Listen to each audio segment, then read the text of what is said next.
Praise the lord ಪ್ರಿಯರೇ, ದೇವರ ಅತಿ ಪರಿಶುದ್ಧವಾದ ನಾಮಕ್ಕೆ ಸ್ತೋತ್ರವಾಗಲಿ. ಇವತ್ತಿನ ದಿನದಲ್ಲಿ ನಾವು ತಿಳಿಯಬೇಕಾದಂಥ ಒಂದು ವಚನದ ಭಾಗ. ನಾವು ಬೈಬಲ್ ಅಧ್ಯಯನವನ್ನು ಮಾಡುವಾಗ ಪ್ರತಿದಿನ ಕೂಡ ವಚನವನ್ನು ಕೊಡಲಿಕ್ಕೆ ಆಗ್ತಾಯಿಲ್ಲ ಪ್ರಿಯರೇ. ನಾನು ಸೆಕ್ಯೂರಿಟಿ ಗಾರ್ಡ್ ಕೆಲಸ ಮಾಡಿಕೊಂಡು ಸೇವೆ ಮಾಡ್ತಿರುವಂಥ ಒಂದು ಕಾರಣಕ್ಕೋಸ್ಕರ ನನಗೆ ಸಮಯ ಸಿಕ್ಕಿದಾಗೆಲ್ಲ ನಾನು ಮತ್ತಾಯದಿಂದ ಹಿಡಿದು ಪ್ರಕಟಣೆ ಗ್ರಂಥದವರೆಗೆ ನಾವು ಕಲಿತಂತಹ ಬೋಧನೆಗಳನ್ನು ನಿಮಗೆ ತಿಳಿಸಬೇಕೆಂಬ ಒಂದು ಹಂಬಲದಿಂದ ಪ್ರಯತ್ನ ಪಡ್ತಾ ಇದ್ದೀನಿ ಪ್ರಿಯರೇ. ನನ್ನ ಸೇವೆಗಾಗಿ ಪ್ರಾರ್ಥಿಸಿ. ಪ್ರತಿದಿನವೂ ಕೂಡ ವಚನದ ಭಾಗವನ್ನು ಕೊಡಲಿಕ್ಕೆ ದೇವರು ಕೃಪೆ ಕೊಡಲಿಂದ ಕೂಡ ಪ್ರಾರ್ಥಿಸಿ. ತುಂಬ ಜನ ನೋಡ್ತೀರಾ ವಾಟ್ಸಪ್ಪಿನ ಮೂಲಕ, ಯೂಟ್ಯೂಬಿನ ಮೂಲಕ, ಆದರೆ ನೋಡೋರು ಮಾತ್ರ ಸಾಲೋದಿಲ್ಲ. ದಯವಿಟ್ಟು ನಿಮ್ಮ ಲೈಕ್ಗಳನ್ನು ಕೊಡಿ. ದೇವರ ಮಕ್ಕಳು ಬೇರೆ ಯಾವುದ್ಯಾವುದಕ್ಕೂ ಲೈಕ್ ಕೊಡೋದಲ್ಲ. ನಿಜವಾಗಿ ದೇವರ ಸೇವಕರು, ಅದರಲ್ಲೂ ಕೂಡ ಹಣ ಕಾಸುಗಳು ಇಲ್ಲದೇ ಕಷ್ಟಪಟ್ಟು ಜೀವನ ಮಾಡುತ್ತಾ ಸೇವೆ ಮಾಡುವಂತಹ ಸೇವಕರುಗಳಿಗೆ ನಿಮ್ಮ ಲೈಕ್ ಮತ್ತು ಕಮೆಂಟ್ಗಳನ್ನ ಕೊಟ್ಟರೆ ಎಷ್ಟೊಂದು ಸಂತೋಷವಾಗ್ತದಲ್ವ. ನಮ್ಮ ಸೇವೆಯನ್ನು ಕೂಡ ನಾವು ಬಲಪಡಿಸ್ಬೋದಲ್ವ. ನೀವು ಕೊಡುವಂಥ ಲೈಕಿನಿಂದ ಒಂದು 10 ಜನ ನೋಡಿದ್ರೆ ಅದು ಒಬ್ಬ ರಕ್ಷಣೆ ಹೊಂದಿದ್ರೆ ಪರಲೋಕ ರಾಜ್ಯದಲ್ಲಿ ಎಷ್ಟು ಸಂತೋಷ ಆಗ್ತದಲ್ವ. ಇದನ್ನು ತಿಳಿದುಕೊಂಡು ಪ್ರಿಯರೇ, ನಿಮ್ಮ ಲೈಕ್ ಮತ್ತು ಕಮೆಂಟನ್ನು ಕೊಡೋದರ ಮೂಲಕ ದೇವರ ಸೇವೆಯನ್ನು ಆಸ್ವಾದಿಸಿ ಪ್ರಿಯರೇ. Praise Lord. ಇಲ್ಲಿಯವರೆಗೂ ಕೂಡ ನಾವು ಪ್ರಿಯರೇ ಮತ್ತಾಯನು ಬರೆದ ಸುವಾರ್ತೆ 1ನೇ ಅಧ್ಯಾಯದಿಂದ ಹಿಡಿದು 4ನೇ ಅಧ್ಯಾಯದ 22ನೇ ವಾಕ್ಯದವರೆಗೂ ನಾವು ಗಮನಿಸಿಕೊಂಡೆವು. ಇವತ್ತು ನಾವು 23ನೇ ಮತ್ತಾಯನು ಬರೆದ ಸುವಾರ್ತೆ 4ನೇ ಅಧ್ಯಾಯ 23ನೇ ವಾಕ್ಯದಿಂದ 25ರವರೆಗೂ ನಾವು ಗಮನಿಸಿಕೊಳ್ಳ ಪ್ರಿಯರೇ. ಇದನ್ನು ಗಮನಿಸುವುದಕ್ಕಿಂತ ಮೊದಲು ಚಿಕ್ಕದಾಗಿ ಒಂದು ಪ್ರಾರ್ಥನೆ ಮಾಡಿ ದೇವರನ್ನು ಮಹಿಂಪಡಿಸುವ ಪ್ರಿಯರೇ. ಪರಲೋಕದ ತಂದೆಯೇ, ಪ್ರಭು ಯೇಸುವಿನ ನಾಮದಲ್ಲಿ ಪವಿತ್ರಾತ್ಮರ ಸಹಾಯದಿಂದ ಸ್ವಾಮಿ, ಮತ್ತಾಯನು ಬರೆದ ಸುವಾರ್ತೆಯಿಂದ ಹಿಡಿದು ಪ್ರಕಟಣೆ ಗ್ರಂಥದವರೆಗೆ ನಾವು ಒಂದೊಂದು ಅಧ್ಯಾಯದಲ್ಲಿ ಒಂದೊಂದು ವಚನಗಳ ಭಾಗ, 2 ವಚನಗಳ ಭಾಗದ ಗೂಢಾರ್ಥಗಳನ್ನ ತಿಳಿಯುತ್ತಾ ಕರ್ತನೆ, ನಾವು ಇಲ್ಲಿಯವರೆಗೂ ಕರ್ತನೆ ಮತ್ತಾಯನು ಬರೆದ ಸುವಾರ್ತೆ 1ನೇ ಅಧ್ಯಾಯದಿಂದ ಹಿಡಿದು 4ನೇ ಅಧ್ಯಾಯದ 22ನೇ ವಾಕ್ಯದವರೆಗೆ ಇವತ್ತು ನಾವು ಮತ್ತಾಯನು ಬರೆದ ಸುವಾರ್ತೆ 4ನೇ ಅಧ್ಯಾಯ 23ರಿಂದ 25ರವರೆಗೆ ನಾವು ನೋಡಿಕೊಂಡು ಮತ್ತಾಯನು ಬರೆದ ಸುವಾರ್ತೆ 4ನೇ ಅಧ್ಯಾಯವನ್ನು ಇವತ್ತು ಮುಕ್ತಾಯ ಮಾಡೋ ಪ್ರಿಯರೇ. ದೇವರು ನಿಮ್ಮನ್ನು ಈ ವಾಕ್ಯದ ಮೂಲಕ ಪ್ರೇರೇಪಿಸಲಿ ಎಂದು ನಾನು ಬೇಡಿಕೊಳ್ಳುತ್ತೇನೆ. ಇವತ್ತಿನ ಒಂದು ವಚನದ ಭಾಗ ಬಹಳ ಸುಂದರವಾಗಿದೆ. ಯೇಸು ಸ್ವಾಮಿ ಸುವಾರ್ತೆಯನ್ನು ಸಾರಿ ಯಾವ ಥರ ರೋಗಿಗಳನ್ನು ಗುಣಪಡಿಸಿ ಹೆಸರುಗೊಂಡದೋ ಹಾಗೆಯೇ ಯೇಸುವಿನ ಮಕ್ಕಳಾದ ನಾವು ಕೂಡ ಆ ಒಂದು ಅದ್ಭುತ ಕಾರ್ಯಗಳು, ಸೂಚಕ ಕಾರ್ಯಗಳು ನಮ್ಮ ಕೈಯಿಂದ ಆಗೋದ್ರ ಮೂಲಕ ನಾವು ಹೇಗೆ ನಮ್ಮ ಜೀವಿತದಲ್ಲಿ ದೇವರ ಒಂದು ನಾಮನ ಮಹಿಂಪಡಿಸ್ಬೋದು ಅಂತೇಳಿ ಇವತ್ತಿನ ಒಂದು ವಚನ ಪ್ರಿಯರೇ. ಇವತ್ತಿನ ವಚನದಲ್ಲಿ ನಾವು 23ನೇ ಅಧ್ಯಾಯ 23ನೇ ವಾಕ್ಯ ಬಹಳ ಸುಂದರವಾಗಿದೆ ಪ್ರಿಯರೇ. ಇದು ನಿಜವಾಗಿಯೂ ಸುವಾರ್ತೆ ಸೇವೆಯನ್ನು ಮಾಡಬೇಕಾಗಿರ್ತಕ್ಕಂಥ ವ್ಯಕ್ತಿಗಳು ಯಾವ ರೀತಿಯಾಗಿ ಸುವಾರ್ತೆ ಸಾರಬೇಕು ಅಂತ ಹೇಳೋದನ್ನು ನಾವು ತಿಳಿಸ್ತೇವೆ ಪ್ರಿಯರೇ. ಇಲ್ಲಿ ಗಮನಿಸಿ ಪ್ರಿಯರೇ, 23ನೇ ವಾಕ್ಯ. ಬಳಿಕ ಯೇಸು ಗಲಿಲಾಯದಲ್ಲಿ ಎಲ್ಲ ತಿರುಗಾಡಿ ಅಲ್ಲಿ ಅವರ ಸಭಾಮಂದಿರಗಳಲ್ಲಿ ಉಪದೇಶ ಮಾಡುತ್ತಾ ಪರಲೋಕ ರಾಜ್ಯದ ಸುವಾರ್ತೆಯನ್ನು ಸಾರಿ ಹೇಳುತ್ತಾ ಜನರ ಎಲ್ಲ ಥರದ ರೋಗಗಳನ್ನು, ಎಲ್ಲ ಥರದ ಬೇನೆಗಳನ್ನು ವಾಸಿ ಮಾಡುತ್ತಾ ಬಂದನು. ಈ ಒಂದು 23ನೇ ವಾಕ್ಯದಲ್ಲಿ ನಾವು ಗಮನಿಸಬೇಕಾದಂಥ ಅಂಶ ಏನು ಅಂತಂದರೆ ಪ್ರಿಯರೇ, ಗಮನಿಸುವಾಗ ನಾವು ಸಡನ್ನಾಗಿ ವಾಕ್ಯವನ್ನು ಓದಿಕೊಂಡು ಹೋಗಬಾರ್ದು. ಇಲ್ಲಿ ಏನು ಬರೆದದೆ ಎಂಬುದನ್ನು ನಾವು ಕಲಿಯುತ್ತಾ ತಿಳ್ಕೊಂಡು ಮುಂದಕ್ಕೆ ಹೋಗಬೇಕು. ಫಸ್ಟ್ ಸಲ ಓದುವಾಗ ಏನು ಅರ್ಥ ಆಗೋದಿಲ್ಲ, 2ನೇ ಸಲ ಓದುವಾಗ ಒಂದು ಮಾದರಿ ಅರ್ಥ ಆಗುತ್ತೆ. 3ನೇ ಸಲ ಓದುವಾಗ ಬೈಬಲನ್ನು ನೀವು ನಿಲ್ಲಿಸಿ ಓದಿದಾಗ ನಿಮಗೆ ಅಲ್ಲಿರ್ತಕ್ಕಂಥ ಗೂಢಾರ್ಥಗಳನ್ನ ನಾವು ತಿಳಿಸಬೇಕಾಗಿಲ್ಲ, ನಿಮಗೆ ಆಟೋಮೆಟಿಕ್ಕಾಗಿ ಗೊತ್ತಾಗ್ತದೆ ಪ್ರಿಯರೇ. ಈಗ ನಾವು 4ನೇ ಅಧ್ಯಾಯದ 23ನೇ ವಾಕ್ಯದಲ್ಲಿ ನಾವೀಗ ತಿಳಿದಂಥ ಅಂಶ ಎಂದರೆ ಇಲ್ಲಿ ಸುವಾರ್ತೆ ಸೇವೆಯ 3 ಅಂಶಗಳ ಬಗ್ಗೆ ನಾವು ತಿಳಿಯಬಹುದು ಪ್ರಿಯರೇ. 1ನೇದಾಗಿ ಇಲ್ಲಿ ಏನು ಬರೆದಂದರೆ, ಬಳಿಕ ಯೇಸು ಗಲಿಲಾಯದಲ್ಲೆಲ್ಲ ಸಂಚಾರ ಮಾಡಿ ಅಲ್ಲಿ ಸುವಾರ್ತೆ ಸೇವೆಯನ್ನು ಯಾವ ರೀತಿ ಪ್ರಾರಂಭಿಸಿದಂದರೆ, ಇಲ್ಲಿ ಮೊದಲನೇದಾಗಿ ಉಪದೇಶ ಮಾಡುತ್ತಾ, 2ನೇದಾಗಿ ಅಲ್ಲಿ ಪರಲೋಕ ರಾಜ್ಯದ ಸುವಾರ್ತೆಯನ್ನು ಸಾರಿ ಹೇಳುತ್ತಾ, 3ನೇದಾಗಿ ಎಲ್ಲ ಥರದ ರೋಗಗಳನ್ನು, ಎಲ್ಲ ಥರದ ಬೇನೆಗಳನ್ನು ವಾಸಿ ಮಾಡುತ್ತಾ ಬಂದನು ಅಂತ ಹೇಳುವಂಥ 3 ಅಂಶಗಳನ್ನು ನಾವು ಇಲ್ಲಿ ತಿಳಿಬೋದು ಪ್ರಿಯರೇ. ಇದೇ ರೀತಿಯಾಗಿ ನಾವು ಕೂಡ ಸೇವೆ ಮಾಡೋದಾದರೆ ನಾವು ಕೂಡ ಸಕ್ಸಸ್ಫುಲ್ ಆದ ಸೇವೆಯನ್ನು ಕಾಣಬಹುದು ಅಂತ ಹೇಳೋದ್ರ ಬಗ್ಗೆ ಇಲ್ಲಿ ನಾನು ತಿಳಿಸ್ತೀನಿ ಪ್ರಿಯರೇ. ಗಮನಿಸಿ ಪ್ರಿಯರೇ, ಇಲ್ಲಿ ನಾವು ಕಲಿಬೇಕಾದ ಪಾಠ ಏನೆಂದರೆ, ನಾವು ಯಾರನ್ನೇ ಕಂಡರೂ ಕೂಡ, ಅಂದರೆ ಲೋಕದವರೇ ಆಗಿರ್ಬೋದು ಅಥವಾ ದೇವರ ಮಕ್ಕಳಾಗಿ ಬಂದು ತಪ್ಪು ಮಾಡಿದಂಥವ್ರೇ ಆಗಿರ್ಬೋದು, ಅವರಿಗೆ ಡೈರೆಕ್ಟಾಗಿ ಸುವಾರ್ತೆಯನ್ನು ಸಾರಕ್ಕೆ ಹೋಗ್ಬೇಡಿ. ಸಡನ್ನಾಗಿ ಸುವಾರ್ತೆ ಸಾರಿದಾಗ ಯಾರೂ ಕೂಡ ಬರೋದಿಲ್ಲ, ಯಾರೂ ನಂಬೋದೂ ಇಲ್ಲ. ಯೇಸು ಹತ್ರ ಬನ್ನಿ ಅಂತಂದಾಗ ಅವರ ಸಂಪ್ರದಾಯಗಳು ಅದನ್ನೆಲ್ಲ ಬಿಟ್ಟು ಮಾಡಿ ಎಲ್ಲ ಬರಬೇಕಾದ್ರೆ ತುಂಬ ಕಷ್ಟ ಇರ್ತದೆ ಪ್ರಿಯರೇ. ನಾವು ಇದರ ಬದಲಿಗೆ ಏನು ಮಾಡಬೇಕು ಅಂತಂದರೆ, ಆತನ ಜೀವಿತದಲ್ಲಿರತಕ್ಕಂಥ ಅನೇಕ ತಪ್ಪುಗಳು ಮತ್ತು ಆತನು ಮಾಡುವಂಥ ಪಾಪಗಳಿಂದ ಅವನು ಪರಲೋಕ ರಾಜ್ಯ ಸಿಗುತ್ತಾ ಇಲ್ವಾ, ಅಥವಾ ಅವನ ಪಾಪದ ಜೀವಿತ, ಅಥವಾ ಲೋಕದಲ್ಲಿ ಎಷ್ಟೋ ಒಂದು ಸುಳ್ಳುಗಳ ಮೂಲಕ ಸೈತಾನ ಯಾವ ರೀತಿ ಜನಗಳನ್ನು ವಂಚಿಸ್ತಾ ಇದ್ದಾರೆ ಅಂತ ಹೇಳೋದ್ರ ಬಗ್ಗೆ ನಾವು ಕ್ಲಿಯರ್ ಕಟ್ಟಾಗಿ ಯಾರಿಗೆ ತಿಳಿಸ್ಕೊಡ್ಬೇಕು, ಅವರಿಗೆ ತಿಳಿಸ್ಕೊಡ್ಬೇಕು. ಯಾವ ಥರ ಅಂದರೆ ಲೋಕದ ಸುಳ್ಳಿನ ಮೂಲಕ ಎಷ್ಟು ಜನ ಬಿದ್ದೋಗ್ತಿದ್ದಾರೆ, ಯಾರ್ಯಾರಿಗೆ ಯಾವ ಥರದ ತೊಂದರೆ ಅನುಭವಿಸ್ತಿದ್ದಾರೆ ಅಂತ ಹೇಳೋದನ್ನು ನಾವು ತಿಳಿಸಬೇಕು. ಆಗ ಅವರಿಗೆ ಲೋಕದಲ್ಲಿ ಇಷ್ಟೊಂದು ಪಾಪ ಇದೆಯಾ ಅಂತ ತಿಳಿದಾಗಲೇ ಪ್ರಿಯರೇ ಅವರಿಗೆ ತಪ್ಪಿನ ಅರಿವಾಗುತ್ತಾ ಬರ್ತದೆ. ಹೌದು ನಿಜ, ಈ ಬೋಧಕರು ನಮ್ಮ ಮನೇಲಿ ಬಂದು ಉಪದೇಶ ಮಾಡ್ತಿರೋದು ನಿಜ ಅಂತ ಅವರಿಗೆ ಗೊತ್ತಾದಾಗ ಅವರು ಆಟೋಮೆಟಿಕ್ಕಾಗಿ ಅವ್ರು ಏನು ಮಾಡ್ತಾರೆ ಗೊತ್ತಾ, ಅವರು ದೇವರ ಕಡೆ ತಿರುಗ್ತಾ ಬರ್ತಾರೆ. ಯಾಕೆಂದರೆ ಸತ್ಯನ ತಿಳಿಸಿದಾಗ ಆ ಸತ್ಯ ಅವನಲ್ಲಿ ಇರುವಂಥದ್ದನ್ನು ಬಿಡುಗಡೆ ಮಾಡ್ತದೆ, ಅವನಲ್ಲಿರ್ತಕ್ಕಂಥ ಕೆಟ್ಟ ಶಕ್ತಿಗಳನ್ನು ಬಿಡುಗಡೆಗೊಳಿಸಿ ಅವನಿಗೆ ದೇವರ ಶಕ್ತಿ ಬರುವಂತೆ ಮಾಡ್ತದೆ ಪ್ರಿಯರೇ. ಇದರಿಂದ ನಾವು ಕೂಡ ಸುವಾರ್ತೆ ಸಾರೋದಕ್ಕಿಂತ ಮೊದಲು ಅವರನ್ನ ತಪ್ಪಿನಿಂದ ಅರಿವು ಆಗುವ ಹಾಗೆ ಮಾಡಬೇಕು. ಇಲ್ಲಿ ಯೇಸು ಸ್ವಾಮಿಯನ್ನು ಕೂಡ ಮೊದಲು ಉಪದೇಶ ಮಾಡಿದ್ರು ಅಂತ ಬರೆದಿದೆ. ಉಪದೇಶ ಮಾಡಿದ್ದು ಯಾವ ಥರ ನೋಡಿ, ಯೋಹಾನನು ಕೂಡ ದೀಕ್ಷಾಸ್ನಾನ ಕೊಡೋದಕ್ಕಿಂತ ಮೊದಲೇ ಅವನು ಉಪದೇಶ ಮಾಡಿದಾಗ ಜನಗಳು ನಾವೇನು ಮಾಡಬೇಕು ಅಂತ ಕೇಳಿದ್ರು. ಪೇತ್ರನ್ನು ಕೂಡ ಪ್ರಸಂಗ ಮಾಡುವಾಗ ಅವರಿಗೆ ಅಲಗುನೆಟ್ಟಂತಾಗಿ ನಾವೇನು ಮಾಡಬೇಕು ಅಂತ ಬಂದರು. ಅವರು ಸಡನ್ನಾಗಿ ಸುವಾರ್ತೆ ಬೋಧನೆ ಯೇಸು ಹತ್ರ ಬನ್ನಿ ಮಾಡಿ ಇದೆಲ್ಲ ಸಾರಲಿಲ್ಲ. ಪರಲೋಕ ರಾಜ್ಯ ಸಮೀಪ ಆಗ್ತಾಯಿದೆ, ಭಾಳ ಕೇರ್ಫುಲ್ ಆಗಿರಿ ತಗೊಂಡು ಅವ್ರಿಗೆ ಉಪದೇಶ ಮಾಡ್ತಾ ಅವ್ರ ತಪ್ಪುಗಳ ಬಗ್ಗೆ ತಿಳಿಸ್ತಾ ಇದ್ರು ಪ್ರಿಯರೇ. ಅದೇ ಒಂದು ಮೆಥಡನ್ನು ನಾವು ಕೂಡ ಅನುಸರಿಸಬೇಕು ಅಂತ ನಾನು ಈ ಒಂದು ಸಮಯದಲ್ಲಿ ನಾನು ಕೇಳ್ಕೊಳ್ತೀನಿ ಪ್ರಿಯರೇ. ನಾವು ಕೂಡ ಪ್ರಯತ್ನ ಮಾಡಿ ನೋಡೋಣ, ಅದರಲ್ಲಿ ಸಕ್ಸಸ್ ಆಗದಿದ್ದರೆ ಕೇಳಿ. ನಂತರ ಆತನಿಗೆ ನಿನ್ನ ಪಾಪ ಪರಿಹಾರಕ್ಕಾಗಿ ಒಬ್ಬ ರಕ್ಷಕ ಬಂದಿದ್ದಾನೆ ಅಂತ ನಾವು ತಿಳಿಸ್ಕೊಡ್ಬೇಕು. ಯಾಕಂದರೆ ಅವನಿಗೆ ಇವತ್ತು ಪಾಪ ಪರಿಹಾರಕ್ಕೋಸ್ಕರ ಏನೆಲ್ಲ ಸರ್ಕಾಸ ಮಾಡ್ತಾರೆ, ಅನ್ನದಾನ ಮಾಡೋದಂತೆ, ಅಲ್ಲಿ ಕಾಣಿಕೆ ಆಗದಂತೆ, ಇಲ್ಲಿ ಕಾಣಿಕೆ ಆಗದಂತೆ, ನೀರಲ್ಲಿ ಮುಳುಗೋದಂತೆ, ಏನೇನೇನೇನೋ ಮಾಡ್ತಿದ್ದಾರೆ ಪ್ರಿಯರೇ. ಇಲ್ಲ ಪ್ರಿಯರೇ, ಅದು ಎಲ್ಲದರಿಂದಲೂ ಪರಿಹಾರ ಇಲ್ಲ. ನಿನ್ನ ಪಾಪವನ್ನು ನೀನು ಒಪ್ಪಿಕೊಂಡು ಅರಿಕೆ ಮಾಡಿದ್ರೆ ನಿನ್ನ ಪಾಪವನ್ನು ಒತ್ತುಕೊಳ್ಳೋದಕ್ಕೋಸ್ಕರ ಒಬ್ಬ ರಕ್ಷಕ ಬಂದಿದ್ದಾನೆ, ಅವನೇ ಯೇಸು. ಅವನು ಪರಲೋಕ ದೇವರ ಬಳಿಗೆ ನಿನ್ನ ಕರ್ಕೊಂಡು ಹೋಗ್ತಾನೆ. ಅವನು ನಿನ್ನ ಪಾಪಕ್ಕೋಸ್ಕರನೇ ಈ ಲೋಕಕ್ಕೆ ಬಂದು ಸತ್ತು 3ನೇ ದಿವಸ ಎದ್ದು ನಿನಗೆ ರಕ್ಷಣೆಯನ್ನು ಕೊಟ್ಟು ರಕ್ಷಕನಾಗಿಯೂ ಒಡೆಯನಾಗಿಯೂ ದೇವರಾಗಿ ಬಂದಿದ್ದಾರೆ ಅಂತ ಹೇಳೋದು ನಾವು ತಿಳಿಸ್ಬೇಕು ಪ್ರಿಯರೇ. ಯಾವಾಗ ಅದನ್ನು ತಿಳಿಸ್ತೀವೋ ಆಗ ಅವನು ಆ ಒಂದು ಮನಸ್ಸನ್ನು ತಿದ್ದಿಕೊಂಡು ಪಾಪವನ್ನು ತಿದ್ದಿಕೊಂಡು ದೇವರ ಕಡೆಗೆ ತಿರುಗಿ ಪ್ರಯತ್ನ ಪಡ್ತಾನೋ ಆಗ ಅವನಿಗೋಸ್ಕರ ಪ್ರಾರ್ಥನೆ ಮಾಡಬೇಕು ಪ್ರಿಯರೇ. ಯಾರು ಸುವಾರ್ತೆಯನ್ನು ಸ್ವೀಕರಿಸ್ತಾರೋ ತಕ್ಷಣ ಏನು ಮಾಡಬೇಕಂತ ಒಂದು ಉಪದೇಶ ಮಾಡುತ್ತಾ ಅಲ್ಲಿಂದ 2ನೇ ಸುವಾರ್ತೆ ಸಾರಿ ಅವನು ನಂಬಿದ್ದಾನೆ ಅಂತ ಗೊತ್ತಾದಾಗ ಆತನಿಗೋಸ್ಕರ ನಾವು ಪ್ರಾರ್ಥನೆ ಮಾಡಬೇಕು. ಅದಕ್ಕಿಂತ ಮೊದಲು ಪ್ರಾರ್ಥನೆ ಮಾಡಬೇಡವಾ, ಅದನ್ನು ಮುಂದೆ ಕೇಳ್ತೀನಿ ನಿಮಗೆ. ಆಗ ಅಲ್ಲಿ ಅದ್ಭುತ ಕಾರ್ಯಗಳು, ಸೂಚಕ ಕಾರ್ಯಗಳು ಆಟೋಮೆಟಿಕ್ಕಾಗಿ ನಡೆಯುತ್ತೆ. ಉದಾಹರಣೆಗೆ ವಾಕ್ಯದಲ್ಲಿ ಏನು ಬರೆದಿದೆ, ಮೊದಲು ನೀನು ಉಪದೇಶ ಮಾಡು, ಅಲ್ಲಿಂದ ನಿನ್ನ ವಾಕ್ಯವನ್ನು ಕೇಳಿದ ನಂಬಿದ ವ್ಯಕ್ತಿ ರೋಗಿಯೇ ಆಗಿರ್ತಾನೆ ಅಂತ ಇಟ್ಕೊಳ್ಳಿ, ದೆವ್ವದ ಸಮಸ್ಯೆಯಲ್ಲಿದ್ದಾನೆ ಅಂತ ಇಟ್ಕೊಳ್ಳಿ, ಸೈತಾನನ ಯಾವುದೇ ಬಂಧನದಲ್ಲಿ ಸಿಕ್ಕಾಕೊಂಡಿದ್ರು ಕೂಡ ನಾವು ಆತನ ನಂಬಿಕೆಯನ್ನು ನೋಡಿ ನಾವು ಪ್ರಾರ್ಥಿಸಿದಾಗ ದೇವರು ನಂಬಿದರೆ ದೇವರ ಮಹಿಮೆಯನ್ನು ಕಾಣುವ ಅಂತ ಹೇಳಿದಾಗ ಆ ಒಂದು ಮಹಿಮೆಯನ್ನು ಅವನ ಮನೆಯಲ್ಲಿ ತೋರಿಸಲು ಸ್ಟಾರ್ಟ್ ಮಾಡ್ತಾರೆ ದೇವರು. ಇವತ್ತು ಸುಮಾರು ಜನ ಸೇವಕರು ಏನು ಮಾಡ್ತಾರೆ ಗೊತ್ತಾ, ತಪ್ಪಾಗಿ ಪ್ರಾರ್ಥನೆ ಮಾಡೋಕೆ ಹೋಗ್ಬಿಟ್ಟು ಅಲ್ಲಿ ಗಲಾಟೆ ಮಾಡಿಸ್ಕೊಂಡು ಬಡದಾಟ ಮಾಡಿಸ್ಕೊಂಡು ಬಂದು ಅವರು ಮಾತ್ರ ತೊಂದರೆ ಅನುಭವಿಸೋದಲ್ಲದೆ ಈ ಥರ ಒಳ್ಳೊಳ್ಳೆ ಸೇವಕರುಗಳಿಗೂ ತೊಂದರೆ ಬರೋಂಗೆ ಮಾಡಿಬಿಡ್ತಾರೆ. ಈಗ ನೋಡಿ, ಉಪದೇಶವನ್ನು ಕೇಳದೇ ಇರೋರ ಮನೆಗೆ ಹೋಗಿ ಪ್ರಾರ್ಥನೆ ಮಾಡಿ ಬಲವಂತವಾಗಿ ಪ್ರಾರ್ಥನೆ ಮಾಡೋಕ್ಕೆ ಹೋಗಬೇಡಿ. ಸುವಾರ್ತೆ ಸ್ವೀಕರಿಸದೇ ಇರ್ತಕ್ಕಂಥವ್ರ ಮನೆಗೆ ಹೋಗಿ ಬಲವಂತವಾಗಿ ಪ್ರಾರ್ಥನೆ ಮಾಡೋಕ್ಕೆ ಹೋಗಬೇಡಿ. ಇಲ್ಲಿ ಯೇಸು ಸ್ವಾಮಿನೂ ಕೂಡ ಆ ಥರ ಮಾಡಲಿಲ್ಲ. ಯೇಸು ಸ್ವಾಮಿನೂ ಕೂಡ ಆ ಜಾಗನ ಬಿಟ್ಟು ಹೊರಟೋದ್ರು. ಅಲ್ಲಿ ಗಲಾಟೆಗಳೇ ಜಾಸ್ತಿ ಆಗ್ತದೆ, ಅದ್ಭುತ ಆಗೋದಕ್ಕಿಂತ ಗಲಾಟೆಗಳು ಜಾಸ್ತಿ ಇದೆ. ಎಲ್ಲೋ ಒಂದು ಕಡೆ ಈ ಸೇವಕರು ಏನು ಮಾಡ್ತಾರೆ ಗೊತ್ತಾ, ಅವರೇ ದೇವರಾಗ್ಲಿಕ್ಕೆ ಪ್ರಯತ್ನ ಪಡ್ತಾರೆ. ಇವತ್ತು ನಾವು ದೇವರಾಗ್ಲಿಕ್ಕೆ ಪ್ರಯತ್ನ ಪಡೋದು ಬೇಡ ಪ್ರಿಯರೇ. ನಾವೆಲ್ಲರೂ ಕೂಡ ಕರ್ತನ ದಾಸರು. ಸುವಾರ್ತೆ ಸಾರೋದು ಮಾತ್ರ ನಮ್ಮ ಕರ್ತವ್ಯ. ಅದ್ಭುತ ಮತ್ತು ಆಶೀರ್ವಾದವನ್ನು ಕೊಡುವಂಥದ್ದು ದೇವರ ಒಂದು ಭಾಗ ಆಗಿದೆ ಪ್ರಿಯರೇ. ನಾವು ಅದ್ಭುತಕ್ಕಾಗಿ ಪ್ರಾರ್ಥನೆ ಮಾಡುವ, ಇಲ್ಲ ಅಂತ ಹೇಳೋದಿಲ್ಲ. ಆದರೆ ಯಾರು ಸ್ವೀಕರಿಸುತ್ತಾರೋ ಅವ್ರ ಮನೆಗೆ ಹೋಗಿ ಪ್ರಾರ್ಥನೆ ಮಾಡಿ.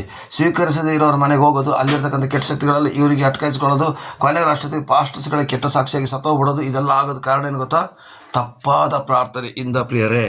ಇಲ್ಲ ಪ್ರಿಯರೇ, ಯೇಸು ಸ್ವಾಮಿನೇ ಹೇಳಿದ್ದಾರೆ ಏನಂತ, ಯೋಹಾನ 1:12 ವಾಕ್ಯದಲ್ಲಿ ಏನು ಹೇಳಿದ್ದಾರೆ, ಯಾರ್ಯಾರು ಆತನನ್ನು ಅಂಗೀಕರಿಸಿದರೋ, ಆತನ ಹೆಸರಿನ ಮೇಲೆ ನಂಬಿಕೆ ಇಟ್ಟರೋ ಅವರಿಗೆ ದೇವರ ಮಕ್ಕಳಾಗುವ ಅಧಿಕಾರ ಕೊಡ್ತೀನಿ ಅಂತೇಳಿ. ಹಾಗಾದರೆ ಅಂಗೀಕರಿಸಿದವ್ರಿಗೆ ಸ್ವೀಕರಿಸಿದವ್ರಿಗೆ ಮಾತ್ರ ದೇವರ ಮಕ್ಕಳಾಗೋ ಅಧಿಕಾರ ಯೇಸು ಸ್ವಾಮಿನೇ ಕೊಟ್ಟಿರಬೇಕಾದ್ರೆ ನಾನು ನೀನು ಯಾರು ಪ್ರಿಯರೇ? ಅವನು ನಂಬೋದು ಇಲ್ಲ, ಸ್ವೀಕರಿಸೋದು ಇಲ್ಲ, ತಿರಸ್ಕಾರ ಮಾಡ್ತಿರ್ತಾರೆ. ಅವ್ರ ಮನೆಗೆ ಹೋಗಿ ಪ್ರಾರ್ಥನೆ ಮಾಡಿದಾಗ ಏನಾಗುತ್ತೆ ಗೊತ್ತಾ, ಅಲ್ಲಿ ಗ್ಯಾರಂಟಿ ದೊಡ್ಡ ಗಲಾಟೆ ಆಗ್ತದೆ. ನಿಮಗೆ ಅವರಿಗೆ ಪ್ರಾರ್ಥನೆ ಮಾಡಲೇಬೇಕು ಅನ್ನೋ ಮನಸ್ಸಿದೆಯಾ? ದಯವಿಟ್ಟು ನಿನ್ನ ಮನೆಗೆ ಬಂದು ನಿನಗೆ ವಿರೋಧವಾಗಿ ನಿಂತಂಥ ವ್ಯಕ್ತಿಗಾಗಿ ಪ್ರಾರ್ಥನೆ ಮಾಡು. ಅಪ್ಪ ಅವನಿಗೆ ರಕ್ಷಣೆ ಕೊಡಪ್ಪ, ಅವನ ತಪ್ಪನ್ನು ತಿಳ್ಕೊಳ್ಳೋದಕ್ಕೆ ಮಾಡಪ್ಪ ಅಂತ ಪ್ರಾರ್ಥನೆ ಮಾಡಿ. ನಿಮ್ಮ ಸಭೆಗಳಲ್ಲಿ ಹೋಗಿ ಹೇಳಿ, ನಾನು ಇಂತಿಂಥ ವ್ಯಕ್ತಿಗೆ ನಾನು ಸುವಾರ್ತೆ ಸಾರ್ತಾ ಇದ್ದೀನಿ, ಅವ್ರು ನನಗೆ ತುಂಬ ವಿರೋಧ ಮಾಡ್ತಿದ್ದಾರೆ, ಅವರು ಕೂಡ ದೇವರ ದಾರಿಗೆ ಬರಬೇಕು, ತಪ್ಪನ್ನು ಬಿಟ್ಟು ಅಂತ ಪ್ರಾರ್ಥನೆ ಮಾಡಿ. ಪ್ರಾರ್ಥನೆ ಮಾಡಿದಾಗ ಆ ವ್ಯಕ್ತಿನೂ ಪಾಪ ರಕ್ಷಣೆ ಹೊಂದ್ಕೊಳ್ತಾನೆ. ಎಲ್ಲಿ ಮಾಡಬೇಕು? ಅವರ ಮನೆಯಲ್ಲ, ಅವರ ಪರಿಸರದಲ್ಲ, ನಿಮ್ಮ ಸಭೆಯಲ್ಲಿ, ನಿಮ್ಮ ಮನೆಗಳಲ್ಲಿ ನೀವು ಪ್ರಾರ್ಥನೆ ಮಾಡಿ. ಅಂಥ ವ್ಯಕ್ತಿಗಳನ್ನಿಟ್ಟು ಅವರು ಕೂಡ ಒಂದಲ್ಲ ಒಂದು ದಿವಸ ರಕ್ಷಣೆ ಒಂದೇ ಹೊಂತಾರೆ ಪ್ರಿಯರೇ. Praise Lord. ಇವತ್ತು ಏನಾಗ್ತಿದೆ ಗೊತ್ತಾ? ದೇವರನ್ನು ಸ್ವೀಕರಿಸಿದವರಿಗೆ ಮಾತ್ರ ದೇವರ ಮಕ್ಕಳಾಗೋದು ಅಧಿಕಾರ ಕೊಟ್ಟ ಮೇಲೆ ನಾವು ಕೂಡ ದೇವರ ಮಕ್ಕಳಾಗಬೇಕಾದ್ರೆ ನಾವು ಅವ್ರು ನಂಬಿದ್ರೆ ಮಾತ್ರ ಅವನ ಮನೆಗೆ ಹೋಗಿ ಪ್ರಾರ್ಥನೆ ಮಾಡಬೇಕಾಗಿದೆ ಪ್ರಿಯರೇ. ಹಾಗಾದರೆ ಇಲ್ಲಿ 23ನೇ ವಾಕ್ಯದಲ್ಲಿ ನಾವು ಪರಲೋಕ ರಾಜ್ಯದ ಸುವಾರ್ತೆ ಸಾರಬೇಕಿದ್ರೆ ಮೊದಲನೇದಾಗಿ ಆತನ ಪಾಪದ ಅರಿವಿನ ಬಗ್ಗೆ ಉಪದೇಶ ಮಾಡಬೇಕು ಅಂತ ನಾವು ತಿಳ್ಕೊಂಡೆವು. ನಂತರ ಅವನಿಗೆ ಯೇಸು ಯಾರು, ಯೇಸು ಸ್ವಾಮಿ ಯಾರು, ಯಾಕೆ ಬಂದರು, ಏನಕ್ಕೆ ಬಂದರು, ನಿನ್ನ ಪಾಪ ಪರಿಹಾರಕ್ಕೋಸ್ಕರ ಅವ್ರು ಏನು ಮಾಡಿದ್ದಾರೆ ಅಂತ ಹೇಳೋದನ್ನು ನಾವು ನೀಟಾಗಿ ವಿವರಿಸಿದಾಗ, ಆತನು ನಂಬಿದಾಗ ತಕ್ಷಣವೇ ಪ್ರಾರ್ಥನೆ ಮಾಡಿ ಅವನು ರೋಗಿಯಾಗಿದ್ದರೆ ರೋಗದಿಂದ ಗುಣಾಗ್ತಾರೆ. ಉದಾಹರಣೆಗೆ ಸಾಕ್ಷಿ ನಾನೇ ಪ್ರಿಯರೇ. ಹಂಗಾದರೆ ಸಣ್ಣ ಪುಟ್ಟ ಕಾಯಿಲೆಗಳಿಗೆಲ್ಲ ವಾಸಿ ಆಗ್ತಂತಲ್ಲ, ಕೆಲವೊಂದಕ್ಕೆ ಡಾಕ್ಟ್ರ್ ಹತ್ರ ಹೋಗಬೇಕು. ಯಾಕೆಂದರೆ ಪ್ರಿಯರೇ, ನಾನೊಂದು ಹೇಳ್ತೀನಿ ಕೇಳಿ ಪ್ರಿಯರೇ, ಡಾಕ್ಟ್ರು ಕೂಡ ದೇವ್ರ ಮಕ್ಕಳೇ. ಎಷ್ಟೋ ಜನ ಡಾಕ್ಟ್ರುಗಳು ದೇವ್ರ ಮಕ್ಕಳಾಗಿದ್ದಾರೆ. ಇವತ್ತು ವೈದ್ಯ ಲೋಕ ಬಂದಿರೋದೇ ಕ್ರೈಸ್ತರಿಂದ, ಅದು ಗೊತ್ತಾ ನಿಮಗೆ? ಲೂಕನು ಕೂಡ ಒಬ್ಬ ವೈದ್ಯನಾಗಿದ್ದ. ಮರಣಾಂತಿಕ ಕಾಯಿಲೆಗಳು, ಡಾಕ್ಟ್ರುಗಳ ಕೈಯಿಂದ ವಾಸಿಯಾಗದೇ ಇರತಕ್ಕಂಥ ಕಾಯಿಲೆಗಳು, ಮಾಟ ಮಂತ್ರ ಬಂಧನಗಳಿಂದ ಬಂದಿರತಕ್ಕಂಥ ಕಾಯಿಲೆಗಳು, ಇದನ್ನೆಲ್ಲ ಯೇಸು ಸ್ವಾಮಿ ಗ್ಯಾರಂಟಿ ಬಿಡಿಸ್ತಾರೆ. ಅದಕ್ಕೆ ಸಾಕ್ಷಿ ನಾನೇನೇ ಪ್ರಿಯರೇ. ಯಾವ ಡಾಕ್ಟ್ರುಗಳ ಕೈಯಿಂದ ಆಗದಿರೋದು, ಯಾವ ದೇವಸ್ಥಾನಗಳಿಗೆ ಹೋಗಿ ಆಗದಿರೋದು, ಯಾವ ಮಂತ್ರವಾದಿಗಳ ಹತ್ರ ಹೋಗಿ ಆಗದಿರುವಂಥ ಕಾಯಿಲೆಗಳು ಇವತ್ತು ನನ್ನ ಈ ಊರಿನಲ್ಲಿರ್ತಕ್ಕಂಥ 10 ಅನ್ಯ ಜನಗಳನ್ನ ಕೇಳಿದ್ರೆ ಸಾಕು, ಅವರೇ ತಿಳಿಸ್ತಾರೆ ಪ್ರಿಯರೇ. ಹಾಗಾದರೆ ಪ್ರಿಯರೇ, ಇಲ್ಲಿ ನಾವು ತಿಳಿಯಬೇಕಾದ ಅಂಶ, ಮೊದಲನೇದಾಗಿ ನಾವು ಉಪದೇಶ ಮಾಡಬೇಕು. ನಂತರ ಅದಕ್ಕೆ ಉಪದೇಶಕ್ಕೆ ಬಗ್ಗೆ ಆತನ ತಪ್ಪಿನಿಂದ ತಿದ್ದಿಕೊಳ್ಳೋ ಪ್ರಯತ್ನ ಮಾಡ್ತಾ ಇದ್ದರೆ ಅವನಿಗೆ ನಿಧಾನಕ್ಕೆ ಸುವಾರ್ತೆ ಸಾರಿ ಆದಮೇಲೆ ಅವನಿಗೋಸ್ಕರ ಪ್ರಾರ್ಥನೆ ಮಾಡಿ ಆಟೋಮೆಟಿಕ್ ಆಗಿದೆ ಅದ್ಭುತ ಆಗ್ತದೆ. ನಾವೇ ಬಲವಂತವಾಗಿ ಯಾರನ್ನ ಹೇಳ್ಕೊಂಡು ಬರೋದು ಬೇಡ. ದೇವರು ಇಂಥ ವ್ಯಕ್ತಿ ರಕ್ಷಣೆ ಹೊಂದಬೇಕು ಅಂತ ತೀರ್ಮಾನ ಮಾಡಿದರೆ ಅದು ಗ್ಯಾರಂಟಿ ನಮ್ಮ ಮೂಲಕ ಅಲ್ಲ, ಇನ್ನೊಬ್ಬ ಸೇವಕರ ಮೂಲಕ ರಕ್ಷಣೆ ಹೊಂದೇ ಹೊಂತಾರೆ. Price lord. ಇರಲಿ, ಈಗ ನಾವು 24ನೇ ವಾಕ್ಯಕ್ಕೆ ಹೋಗುವ. ಇಲ್ಲಿ 24ನೇ ವಾಕ್ಯವನ್ನು ನಾನು ಓದ್ತೇನೆ ಪ್ರಿಯರೇ. ಈ ಆತನ ಸುದ್ದಿಯು ಸಿರಿಯ ದೇಶದಲ್ಲೆಲ್ಲ ಹಬ್ಬಿದ್ದರಿಂದ ಮೈಯಲ್ಲಿ ನೆಟ್ಟಗಿಲ್ಲದವರನ್ನು, ಅಂದರೆ ಥರದ ರೋಗ ಬಾಧೆಗಳಿಂದ ಕಷ್ಟಪಡೋರನ್ನು, ದೆವ್ವ ಹಿಡಿದವರನ್ನು, ಮೂರ್ಛ ರೋಗಿಗಳನ್ನು, ಪಾರ್ಶ್ವವಾಯುವವರನ್ನು ಆತನ ಬಳಿಗೆ ಕರ್ಕೊಂಡು ಬಂದರು. ಅಂದರೆ ನಾನಾ ಥರದ ರೋಗಿಗಳನ್ನ ಕರ್ಕೊಬಂದರು ಅಂತ ಹೇಳಿದ್ರೆ ನಾವಿಲ್ಲಿ ತಿಳಿಬೋದಾಗಿದೆ ಪ್ರಿಯರೇ. ಈ ಯೇಸು ಸ್ವಾಮಿ ಸುದ್ದಿ ಸಿರಿಯ ದೇಶದಲ್ಲೆಲ್ಲ ಹಬ್ಬಿ, ಅಂದರೆ ಮ್ಯಾಪ್ನಲ್ಲಿ ಗಮನಿಸಿ ಪ್ರಿಯರೇ, ಗಲಿಲಾಯದ ಉತ್ತರದ ಕಡೆಗೆ ಇರುವಂಥ ಒಂದು ದೇಶವಾಗಿದೆ. ಇದು ಅಂತಿಯೋಕ್ಯ ಹೇಳತಕ್ಕಂಥ ಒಂದು ಪಕ್ಕದ ದೇಶವಾಗಿದೆ, ಜಾಗದ ಪಕ್ಕದಲ್ಲಿರತಕ್ಕಂಥ ದೇಶವಾಗಿದೆ. ಈ ವಚನವನ್ನು ಗಮನಿಸಿದಾಗ ನಾವು ತಿಳಿಯಬೇಕಾದ ಅಂಶ ಎಂದರೆ 23ನೇ ವಾಕ್ಯದ ಪ್ರಕಾರ ದೇವರ ಸುವಾರ್ತಾ ಸೇವೆಯ 3 ಅಂಶಗಳನ್ನು ಉಪಯೋಗಿಸಿದರೆ ಅಲ್ಲಿ ಅದ್ಭುತಗಳು ಗ್ಯಾರಂಟಿ ಅಂತೇಳಿ. ಈ ಒಂದು ಅದ್ಭುತ ಆದಮೇಲೆ ನಾವು ಹೋಗಿ ಬ್ಯಾನರ್ ಹಾಕ್ಕೊಂಡು ಇದು ಹಾಕ್ಕೊಂಡು ಸುವಾರ್ತೆ ಸಾರಬೇಕಾಗಿಲ್ಲ. ಜನಗಳೇ ನೋಡ್ತಾ ಇರ್ತಾರೆ ಏನು ಅಂತೇಳಿ, ಓ ಈ ಸಭೆಯಲ್ಲಿ ಇಷ್ಟೊಂದು ಅದ್ಭುತಗಳಾಗ್ತಿದೆ, ಈ ಸಭೆಯಲ್ಲಿ ಇಷ್ಟೊಂದು ಆಶೀರ್ವಾದ ಇದೆ, ಇಲ್ಲಿಗೆ ಹೋದರೆ ನನಗೆ ಒಳ್ಳೇದಾಗ್ತದೆ ಹೇಳಿ ಜನಗಳೇ ಹುಡುಕಿ ಬರಬೇಕೇ ಹೊರತು ನಾವು ಕರ್ಕೊಬರೋದು ಬೇಕಾಗಿಲ್ಲ. ಇಲ್ಲಿ ಯೇಸು ಸ್ವಾಮಿ ಅದ್ಭುತ ಮಾಡಿದ ತಕ್ಷಣವೇ ಆ ಸಿರಿಯ ದೇಶದಲ್ಲಿ ಎಲ್ಲ ಪಬ್ಲಿಕ್ ಆಗೋಯ್ತಂತೆ. ಆ 25ನೇ ವಾಕ್ಯದಲ್ಲಿ ಇನ್ನೂ ಚೆನ್ನಾಗಿ ಬರ್ತದೆ, ಇನ್ನೂ ಬೇಕಾದಷ್ಟು ಜನಗಳಿಗೆಲ್ಲ ಪಬ್ಲಿಕ್ ಆಯಿತು ಅಂತೇಳಿ. ಇವತ್ತು ಲೋಕದ ಎಲ್ಲ ಕಡೆಗಳು ಕೂಡ ಯೇಸು ಸ್ವಾಮಿ ಶಕ್ತಿ ಬಗ್ಗೆ ಗೊತ್ತಾಗಿದೆ ಪ್ರಿಯರೇ. ಇರಲಿ ಪ್ರಿಯರೇ, 24ನೇ ವಾಕ್ಯದ ಪ್ರಕಾರನೇ ಬರೋಣ. ಸಿರಿಯ ದೇಶದಲ್ಲೆಲ್ಲ ಅಂದರೆ ಯಹೂದ್ಯರು ಇಲ್ಲದೆ ಇರತಕ್ಕಂಥ ಜಾಗ, ಅಂದರೆ ಅನ್ಯ ಜನಗಳು ಇರುವಂತಹ ಜಾಗ. ಈ ಜಾಗಗಳಿಂದ ಜನಗಳು ತಿಳ್ಕೊಬಂದ್ಬಿಟ್ಟು ನಾನಾ ಥರದ ರೋಗಿಗಳ ಕರ್ಕೊಂಬಂದಿರುತ್ತೆ. ನನಗೆ ಓದೆಲ್ಲ ಪಾರ್ಶ್ವಯೋಗಿಯವರು ಮತ್ತು ಇನ್ಯಾರಿದ್ದಾರೆ, ಪಾರ್ಶ್ವವಾಯು ರೋಗಿಯವರು, ಮೈಯಲ್ಲಿ ನೆಟ್ಟಗಿಲ್ಲದವರು, ಅಂದರೆ ಎಲ್ಲ ಥರದ ರೋಗದವರು ಅಂತಲೇ ಅರ್ಥ. ಥರದ ರೋಗ ಬಾಧೆಗಳಿಂದ ಕಷ್ಟಪಡೋರನ್ನ, ದೆವ್ವ ಹಿಡಿದಿರೋರು, ಮೂರ್ಛ ರೋಗಿಗಳು. ಇವತ್ತು ನೋಡಿ, ಸುಮಾರು ಹಾಸ್ಪಿಟ್ಲಿಗೆ ಹೋದಾಗ ಡಾಕ್ಟ್ರುಗಳಿಗೆ ಕಾಯಿಲೆ ಕಂಡಿಡೋಕ್ಕಾಗೋದಿಲ್ಲ. ಇವನು ಆರೋಗ್ಯದಲ್ಲಿದ್ದ ನಮ್ಮ ಏನು ಕಾಯಿಲೆ ಗೊತ್ತಾಗೋದಿಲ್ಲ ಆದರೆ ಅವನು ಒಳಗಡೆ ನೋವು ಅನುಭವಿಸಿರ್ತಾನೆ. ಅದೇನು ಗೊತ್ತಾ ಪ್ರಿಯರೇ? ದೆವ್ವಗಳು, ಮಾಟ ಮಂತ್ರಗಳ ಶಕ್ತಿಗಳು. ಇದು ಯಾವುದೇ ಹಾಸ್ಪಿಟ್ಲಿಂದ ಆಗೋದಿಲ್ಲ, ಇದು ಚರ್ಚಿಗೆ ಬಂದರೆ ಮಾತ್ರ ಆಗೋದು. ಅಲ್ಲೆಲ್ಲೂಯ್ಯ. ಇವತ್ತು ಚರ್ಚ್ಗಳಲ್ಲಿ ದೆವ್ವಗಳು ಯಾವ ಥರ ಬಿಡಿಸ್ತಾರೆ ಅಂತೇಳಿ, ದೆವ್ವಗಳು ಹಿಡ್ದಿರ್ತಕ್ಕಂಥ ವ್ಯಕ್ತಿನ ಬಿಡಿಸ್ಬೋದು, ಆದರೆ ಹಿಡ್ದಂಗೆ ನಾಟಕ ಆಡೋಂಥವ್ರು ತುಂಬ ಜನ ಬರ್ತಾರೆ. ಭಾಳ ಕೇರ್ಫುಲ್ ಆಗಿರಬೇಕು. ಅಂಥವ್ರ ಜೊತೆ ಜಾಸ್ತಿ ಮಾತಾಡೋಕೋಬೇಡಿ. ದೆವ್ವ ಹಿಡ್ದಂಗೆ ನಾಟಕ ಆಡ್ಕೊಂಡು ಬಂದು ಸಭೆನ ಹಾಳು ಮಾಡ್ಲಿಕ್ಕೆ ಬರೋಂಥ ವ್ಯಕ್ತಿಗಳು ಕೂಡ ಇದ್ದಾರೆ ಪ್ರಿಯರೇ. ಅಂಥವ್ರ ಬಗ್ಗೆ ಭಾಳ ಕೇರ್ಫುಲ್ ಸೇವಕರಾಗಿರ್ಬೇಕು. ಅದಕ್ಕೇ ಯೇಸು ಸ್ವಾಮಿಯ ಸೇವಕರು ಯಾರಿಗೆ ಪ್ರಾರ್ಥನೆ ಮಾಡಬೇಕಾದ್ರೂ ಮೊದಲು ತಾನು ಪ್ರಾರ್ಥನೆ ಮಾಡಿ ನಂತರ ಅವರಿಗೆ ಯೇಸು ಕ್ರಿಸ್ತನ ಬಗ್ಗೆ ಅರಿವು ಮೂಡಿಸಿದ ಮೇಲೆ ಕೈ ಇಟ್ಟು ಪ್ರಾರ್ಥನೆ ಮಾಡಬೇಕು. ಸಡನ್ನಾಗಿ ಪ್ರಾರ್ಥನೆ ಮಾಡಿಬಿಡ್ತೀವಿ, ಕೊನೆಗೆ ದೊಡ್ಡ ಗಲಾಟೆಗೆ ಅಂತ್ಯ ಆಗೋದಕ್ಕಿಂತ, ಆ ಗಲಿಬಿಲಿಯಲ್ಲಿ ಅಂತ್ಯ ಆಗೋದಕ್ಕಿಂತ ಪ್ರಾರ್ಥನೆಯಲ್ಲಿ ನಾವು ಪರಲೋಕ ರಾಜ್ಯದ ಕಡೆ ಕಳಿಸೋಂಥ ರೀತಿಯಲ್ಲಿ ನಮ್ಮ ಒಂದು ಪ್ರಾರ್ಥನೆ ಇರಬೇಕಾಗಿದೆ ಪ್ರಿಯರೇ. ಇರಲಿ ಪ್ರಿಯರೇ, ಇಲ್ಲಿ ಅದ್ಭುತವನ್ನು ತಿಳ್ಕೊಂಡು ಅವ್ರು ಏನು ಮಾಡಿದ್ರು ಬಂದರು. ಆಗ ಇದ್ರ ಅರ್ಥ ಏನಂದರೆ 24ನೇ ವಾಕ್ಯದ ಅರ್ಥ ಅಂದರೆ ನಮ್ಮ ಸುವಾರ್ತೆಯನ್ನು ದೇವರ ಸೇವೆಯ ಇಷ್ಟ ಪ್ರಕಾರ ಮಾಡಿದ್ರೆ ಯೇಸುವನ್ನು ನೋಡಿ ಸಿರಿಯಾ ದೇಶದ ಎಲ್ಲ ಕಡೆಗಳಿಂದ ಜನಗಳು ಹೆಂಗೆ ಬಂದರೋ ಹಾಗೇನೆ ನಮ್ಮ ಒಂದು ಉತ್ತಮವಾದ ಸೇವೆಯನ್ನು ನೋಡಿ ಜನಗಳನ್ನು ನಾವು ಕರಿಬೇಕಾಗಿಲ್ಲ, ಅವರೇ ಬರಬೇಕು. ಇದು ನಿಜವಾದ ಒಂದು ದೈವಿಕ ಶಕ್ತಿ. 25ನೇ ವಾಕ್ಯ ಓದಿ ಪ್ರಿಯರೇ, ಅಂದರೆ ಭಾಳ ಚೆನ್ನಾಗಿದೆ. 25ನೇ ವಾಕ್ಯವನ್ನು ನೋಡಿ. ಮತ್ತು ಗಲಿಲಾಯ, ದಕಪೋಲಿ, ಯೆರೂಸಲೇಮ್, ಯೂದಾಯ ಎಂಬಿ ಸ್ಥಳಗಳಿಂದಲೂ ಯೋರ್ದನ ಹೊಳೆಯ ಆಚೆ ಕಡೆಗಳಿಂದ ಜನರು ಗುಂಪು ಗುಂಪಾಗಿ ಆತನ ಹಿಂದೆ ಹೋದರು. ನೋಡಿ, ಸಿರಿಯಾ ದೇಶ ಮಾತ್ರ ಅಲ್ಲ ಪ್ರಿಯರೇ, ಆ ಸುತ್ತಮುತ್ತಲ ಪ್ರಾಂತ್ಯಗಳಲ್ಲಿರ್ತಕ್ಕಂಥ ದಕಪೋಲಿ, ಯೆರೂಸಲೇಮ್, ಯೂದಾಯ ಎಂಬ ಸ್ಥಳಗಳಿಂದಲೂ ಯೋರ್ದಾನ್ ಹೊಳೆಯ ಆಚೆ ಕಡೆಗಳಿಂದಲೂ ಜನರು ಗುಂಪು ಗುಂಪಾಗಿ ಆತನ ಹಿಂದೆ ಬಂದರು. ಹಾಗಾದರೆ ಯೇಸುವಿನ ಹಿಂದೆ ಜನಗಳು ಹೋದರು. ಯಾವುದಕ್ಕೆ? ಅದ್ಭುತ ಮಾಡ್ಕೊಳ್ಳೋಕ್ಕೆ, ಆಶೀರ್ವಾದ ಪಡ್ಕೊಳ್ಳೋಕ್ಕೋಸ್ಕರ. ಯೇಸು ಸ್ವಾಮಿ ಯಾರ ಹಿಂದೆನೂ ಹೋಗಲಿಲ್ಲ. ಯೇಸು ಸ್ವಾಮಿ ಎಲ್ಲೆಲ್ಲ ಹೋಗ್ತಿದ್ರೋ ಅಲ್ಲೆಲ್ಲ ಜನಗಳು ಹಿಂದೆ ಬರ್ತಿದ್ರಂತೆ. ಆದರೆ ಅದೇ ಒಂದು ಯೇಸು ಸ್ವಾಮಿ ನಮಗೂ ಕೂಡ ಮಾದರಿ ತೋರಿಸಿದರೆ ನಮ್ಮ ಹಿಂದೆ ಜನಗಳು ಬರಬೇಕು ಅಂತೇಳಿ. ಆದರೆ ಇವತ್ತು ಏನಾಗಿದ್ದಾರೆ ಪ್ರಿಯರೇ, ನಮ್ಮ ಸೇವೆ ಯಾವ ಥರ ಇದೆ ಅಂದರೆ ತುಂಬ ದುಃಖಕರವಾದ ವಿಷಯ. ಯೇಸು ಸ್ವಾಮಿ ಹಿಂದೆ ಜನಗಳು ಹೋದಾಗ ಒಬ್ಬ ಸಭಾಪಾಲಕ ಬಂದಾದರೆ ಅವರು ಹಿಂದೆ ಊರು ಜನಗಳೆಲ್ಲ ಬರಬೇಕು ಅದ್ಭುತ ಮಾಡ್ಕೊಳ್ಳೋಕ್ಕೆ, ಆಶೀರ್ವಾದ ಮಾಡ್ಕೊಳ್ಳೋಕ್ಕೆ. ಇವತ್ತು ಏನಾಗಿದ್ದಾರೆ, ಆ ಒಂದು ಸೇವಕರುಗಳೇ ಜನಗಳ ಹಿಂದೆ ಹೋಗುವಂತಾಗ್ಬಿಟ್ಟಿದೆ. ಅದೊಂದೇ ಬೇಜಾರ. ಇವತ್ತು ನನ್ನ ಸೇವೆಯಲ್ಲೂ ಕೂಡ ಅದೇ ಥರ ಆಗ್ತಾಯಿದೆ. ನನ್ನ ಎಲ್ಲ ಸೇವಕರುಗಳನ್ನ ನಾನು ಫೂಲ್ ಮಾಡ್ತಾಯಿಲ್ಲ. ಇವತ್ತು ಏನಾಗ್ತಿದ್ದಾರೆ, ಯೇಸು ಸ್ವಾಮಿ ಹಿಂದೆ ಜನಗಳು ಯಾವ ಥರ ಹೋದರೋ ಹಾಗೆ ನಮ್ಮ ಹಿಂದೆ ಜನಗಳು ಬರಬೇಕು ಪ್ರಿಯರೇ. ಯಾವುದಕ್ಕೆ? ಸುವಾರ್ತೆ ಕೇಳಿದಾಗ, ಉಪದೇಶಗಳು ಕಂಡಾಗ, ಅದ್ಭುತಗಳ ಅತಿಶಯ ಕಂಡಾಗ. ಇವತ್ತು ಆ ಥರ ಆಗ್ತಿದೆ. ಇವತ್ತು ಉಲ್ಟಾ ಆಗ್ತಾಯಿದೆ. ನಾವೇ ಜನಗಳ ಹತ್ತಿರ ಹೋಗಿ ಬಲವಂತ ಮಾಡಿ ಸಭೆ ಕರ್ಕೊಬಂದು ಕೂರಿಸುವಂಥ ಪರಿಸ್ಥಿತಿ ಬರ್ತಾಯಿದೆ ಪ್ರಿಯರೇ. ಇಲ್ಲ ಪ್ರಿಯರೇ, ಇದಕ್ಕೋಸ್ಕರನೂ ಕೂಡ ನಾವು ಪ್ರಾರ್ಥನೆ ಮಾಡಬೇಕು, ನಮ್ಮ ಹಿಂದೆ ಜನಗಳು ಬರಬೇಕು. ಹಾಗಾದರೆ ಪ್ರಿಯರೇ, ಇವತ್ತು ನಾವು ಕಲಿತಂಥ ಒಂದು ಪಾಠ ಏನಂತಂದರೆ ಪ್ರಿಯರೇ, 23ನೇ ಅಧ್ಯಾಯದ ವಾಕ್ಯದ ಪ್ರಕಾರ ಡೈರೆಕ್ಟಾಗಿ ಹೋಗಿ ಯೇಸು ಹತ್ರ ಬನ್ನಿ ಅಂತ ಯಾರನ್ನ ಕರಿಬೇಡಿ.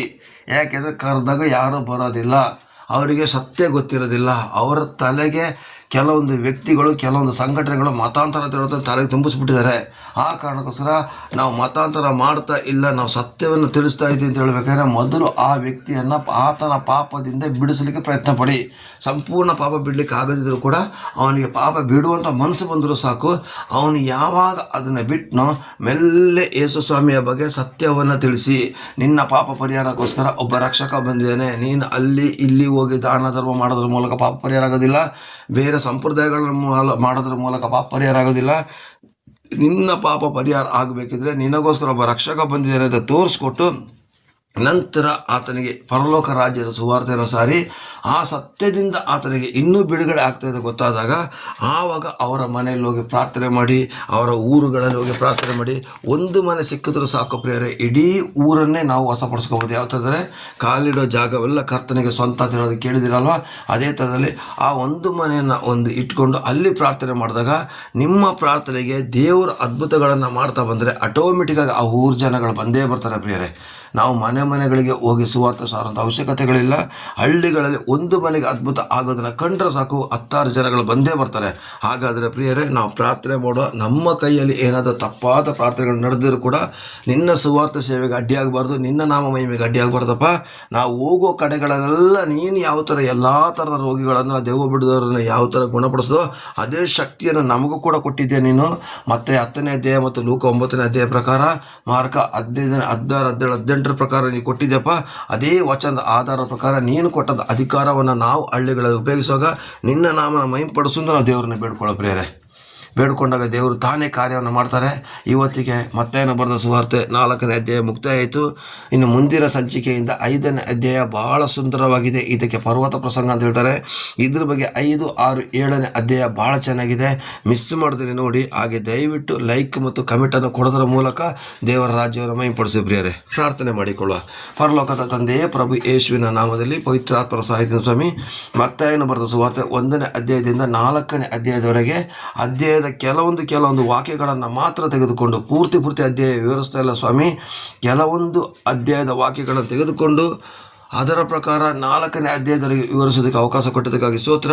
5ನೇ ಅಧ್ಯಾಯಕ್ಕೆ ಬರುವಾಗ ನಿನ್ನ ನಾಮ ಮಹಿಮೆಯಾಗಲಿ. ಪ್ರಭು ಯೇಸುವಿನ ಅಭಿಷೇಕವುಳ್ಳ ನಾಮದಲ್ಲಿ ಪವಿತ್ರಾತ್ಮನ ಸಹಾಯದಿಂದ ಬೇಡಿ ಹೊಂದಿದ್ದೇನೆ ನನ್ನ ಪ್ರೀತಿಯುಳ್ಳ ಮುತ್ತಿನಂತ ತಂದೆಯೇ. ಆಮೇನ್, ಆಮೇನ್, ಆಮೇನ್. ಪ್ರೈಸ್ ಲಾರ್ಡ್ ಪ್ರಿಯರೇ. ಒಳಗೆ ವಾಸಿಸುವ ಪವಿತ್ರಾತ್ಮನೇ, ಈ ದಿನ ನಿಶ್ಚಿತ್ತದಂತೆ ನಡೆಸಬೇಕಯ್ಯ. ನಮ್ಮೊಳಗೆ ವಾಸಿಸುವ ಪವಿತ್ರಾತ್ಮನೇ, ಈ ದಿನ ನಿಶ್ಚಿತ್ತದಂತೆ ನಡೆಸಬೇಕಯ್ಯ. ಪವಿತ್ರಾತ್ಮನೇ, ಪವಿತ್ರಾತ್ಮನೇ, ಪರಿಶುದ್ಧ ದೇವರಾತ್ಮನೇ, ಪವಿತ್ರಾತ್ಮನೇ, ಪವಿತ್ರಾತ್ಮನೇ, ಪರಿಶುದ್ಧ ದೇವರಾತ್ಮನೇ.